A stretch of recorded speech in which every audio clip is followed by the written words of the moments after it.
way. So there's a lot happening over the next few days that you probably want to maybe focus on their activities just for the next 2-3 days, because there's a few of them that are here, and it'd be good to hear a different perspective coming from a different part of the world. And I'd like you to please give a warm welcome to IAH Games.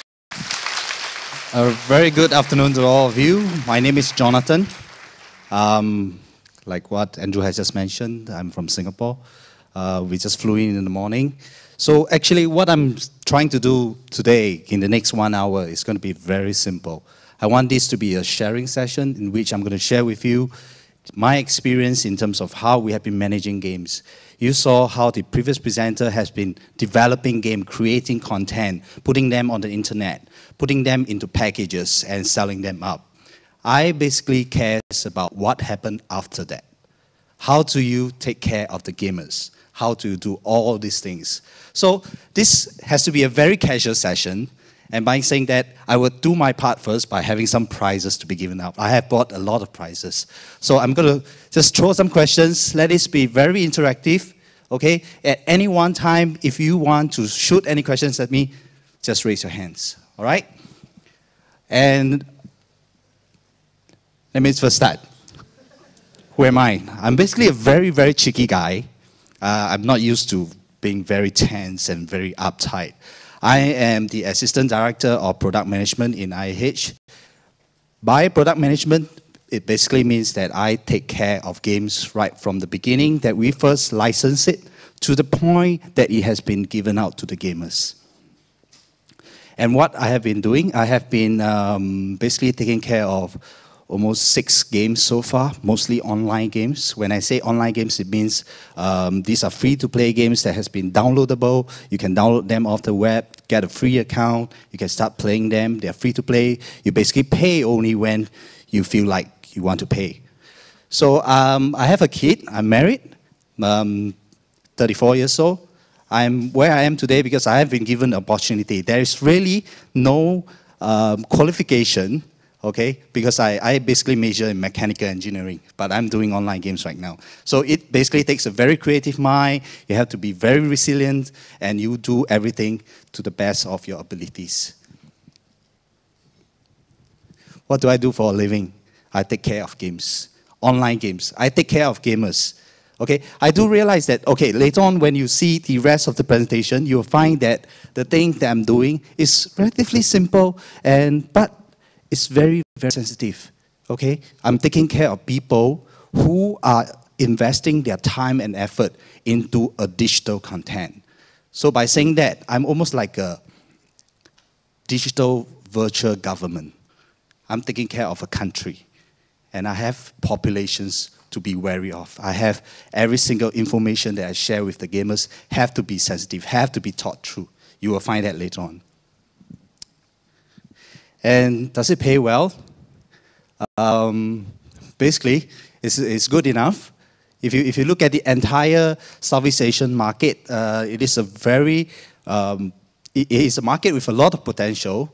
The internet infrastructure is growing very aggressively. Every day we're seeing more and more people picking up home internet access.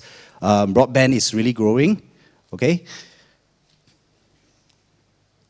And that is the URL that my company has. Okay, let's hit it. How many of you know what have ever played online games? Just give a show of hands. Wow. Wow. Okay, so basically all of you know online games. But I found in a lot of reports that says, oh, you know, the 95% of internet users have played online games. But what is the different types of online games? Do you just play a Facebook Farmville games? Do you play Mafia Wars? You know? Do you just play stupid little Mario runs around that's created Flash? Or do you play in the hardcore World of Warcraft title that really spend a lot of time? You have to invest a lot of time. You have to wake up in the middle of the night to play raids. You know, it is entire spectrum, you know, when I say online games. So what am I taking care of? I'm taking care of MMORPG. Okay, first prize to be given up. Who knows? All right, can I have the gentleman over there? What is MMORPG? Right, can we give this gentleman the prize, please?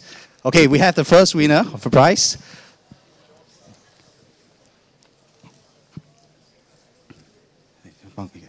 Over there, the gentleman. Okay, by massively, okay, this term is actually coined by the Koreans. It does sound a bit wrong when it comes in the English context, but by massively meaning anybody who's on the internet is able to get on it. And at any one time, there is what we call a persistent world.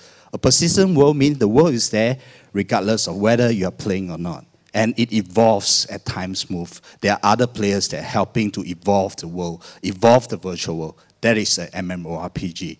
RPG, of course, you play a role. You're playing a role in this entire world. You level up your world, your character, and you build yourself accordingly. And it stays there no matter where you are. All right?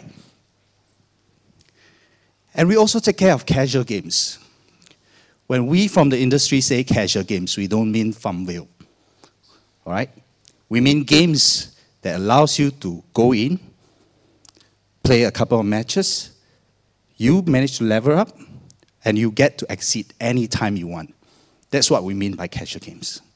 So one of the casual games that I actually manage is EA Sports FIFA Online 2, okay? But it's available for the Southeast Asian market, right? It is a game where, you know, any players on the internet could really go into the title, go into a room, find a competitor, play against somebody on the internet, and level himself up, level his team up. Okay? How do we actually deliver an online game to the gamers? There are three very basic components that I've listed here. Of course, there are more, but these are the three basic ones. We look at the technology, we look at the governance, and we also look at, you know, the biggest wheel in these three, the game content. And there is one part of this online game that is missing in this diagram. Let me see if anybody knows what is missing, all right? Yes, very smart.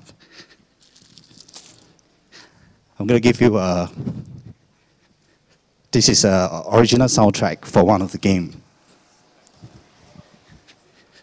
It is the community, the players, right? So what you see is these three gears actually gel together to form a platform for our gamers, our communities to come in and play. And we take a lot of effort in terms of reaching out to the community. We conduct focus group discussion. We get ourselves very close to them. We have specific dedicated community managers to take care of all the gamers. So I'm going to go into the details of each of these three first before I go into the community portion.